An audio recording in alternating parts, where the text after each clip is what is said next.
Hey everyone, welcome to another Monday mail call.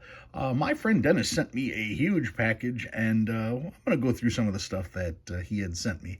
I'm sure I'm going to screw up a lot of it. He wrote me a letter to go with it, describing all the stuff, and I'm not going to I'm not going to read that letter verbatim to you, but the letter told me what everything is, so if I screw anything up, I can always go back and double check. But yeah, he was cleaning out some stuff, and he found some really neat things, and he wanted to pass them on to me. So let's get started. The first thing I'm going to point out are these little paperweights that he had in there. These are $100,000 bill paperweights. I mean, that is really cool. Um, they've got substantial weight to them, too. This is most certainly a paperweight. You can hear how heavy these things are. So yeah, they've got some heft to them. Of course, Woodrow Wilson is on there. The $100,000 note, of course, was never circulated, just from bank to bank. And these, of course, are the gold certificates. You can see it says gold right there. But yeah, 3 of those paperweights, that was pretty cool. Then in here, we got big money. Yeah. 1916 Walking Liberty, $50. Of course, it's not really a $50. I'm not sure of the metal composite. It might just be zinc, or it's not real heavy, but it does have a little bit of weight to it. It's definitely metal, but that's pretty cool. Oversized $50, oversized Walking Liberty, 1916, and he is from Indiana, and he managed to get one of these seal of the state of Indiana, 1816. This is actually a commemorative coin for the, which is it? Where is it here? Let's see if I can get it to focus.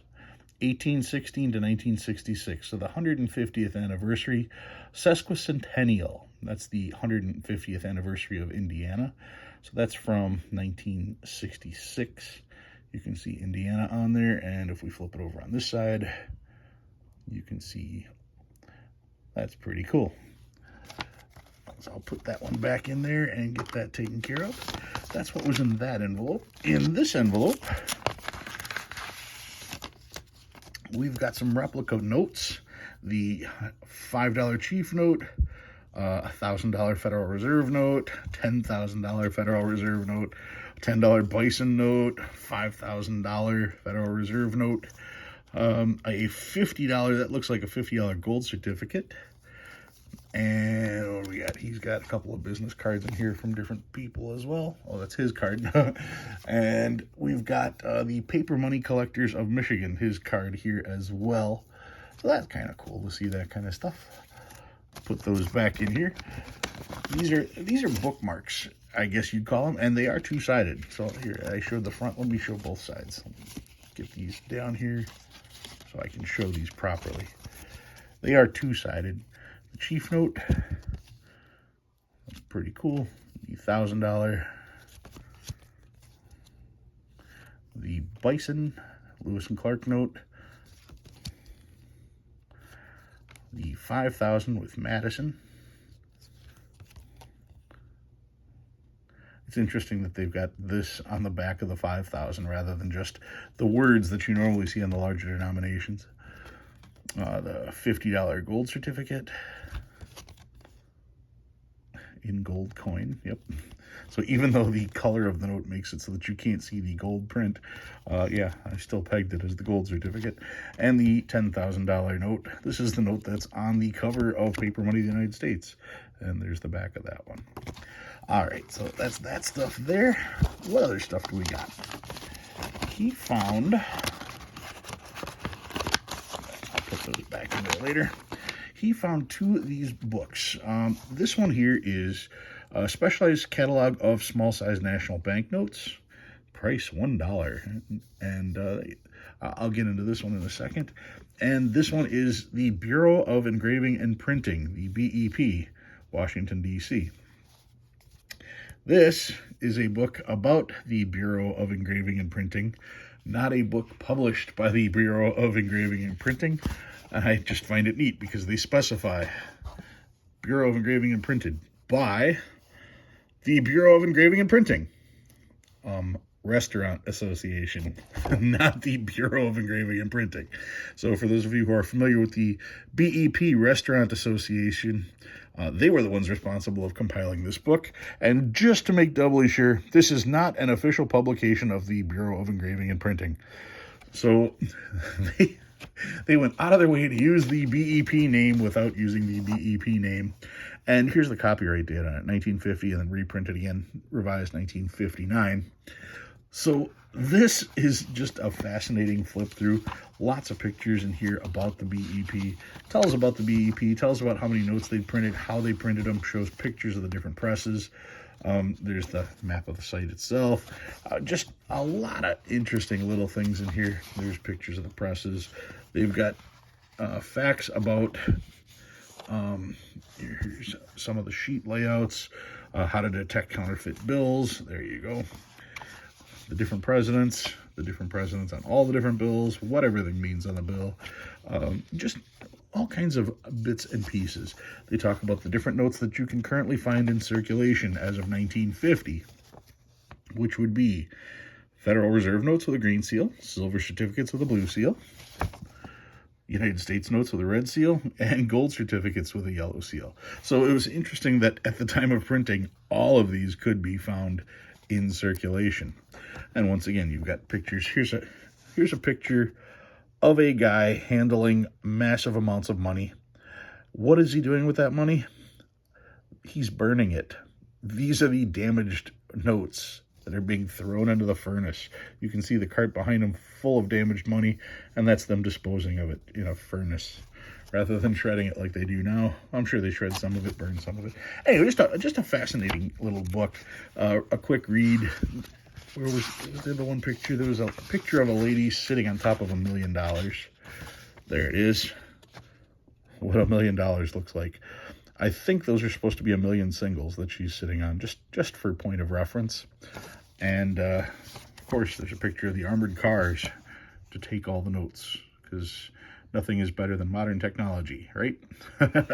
Anyway, really cool book, Bureau of Engraving and Printing, not done by the Bureau of Engraving and Printing. And the follow-up here is a specialized catalog of small-size national banknotes. This book here is the precursor to Don Kelly's book on nationals. They talk about small-size nationals only. And what they do is they go state by state, listing all of the charter numbers for the small-sized charter numbers issued as of 1928 to 1935. I should say 1929 is actually when they were first chartered on small-sized notes.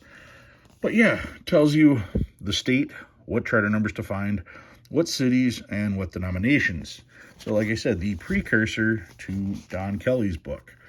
So that alone is pretty cool. They also go into which ones, national banks, that the numbers were retired, and they go through all of those.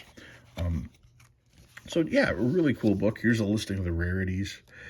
So prior to Don Kelly putting out his book, this little book would have been really handy to have. And also in here, he had sent 2 letters. Now, apparently, if I remember the story right, the White House would send letters out to people, birthday cards, once you reached 90 years old. So this is from the White House, and there's 2 of them. And let me just pop this open here real quick. So a lot of you probably didn't know that when you reached 90, every year from then on, you would get something from the White House. Congratulations and many happy returns of the day. May you have a joyous celebration and all the best in the year to come. Our best wishes are with you for a very happy birthday. God bless you. And this is not signed by Nancy Reagan and Ronald Reagan. That is not, I don't believe that's an actual signature. I'm just looking at it real close. I can't believe this would, no, there's no way that that's an actual signature, because they followed it up again a year later when, well, maybe they did. No, these are not real signatures. But this one says, our warmest congratulations to you on your birthday. You have our heartfelt good wishes for every happiness on this day and always. God bless you. and it was George Bush and Barbara Bush. But yeah, these are most certainly not signatures. These are just printed that way. But yeah, the White House used to send that out to people once they hit the age of 90. Don't think they still do that anymore. But yeah, I wonder how many of these actually exist, you know? Anyway, that's why he sent them to me. He said the person that got them in his family was 98. So he had 8 of these, and he sent me 2. So that was cool, because like I said, it's got the seal of the White House on there, and I'm sure there are not a lot of people that actually have something like that. Anyway, that's what I got from Dennis. That was my mail call for this week. Lots of neat things in there that I felt I wanted to share with you guys. So if you learn anything new, go ahead and hit that like button. If you like what you see and you want to see more, please subscribe. Love reading all your comments. And thank you very much for watching. I'll see you next week.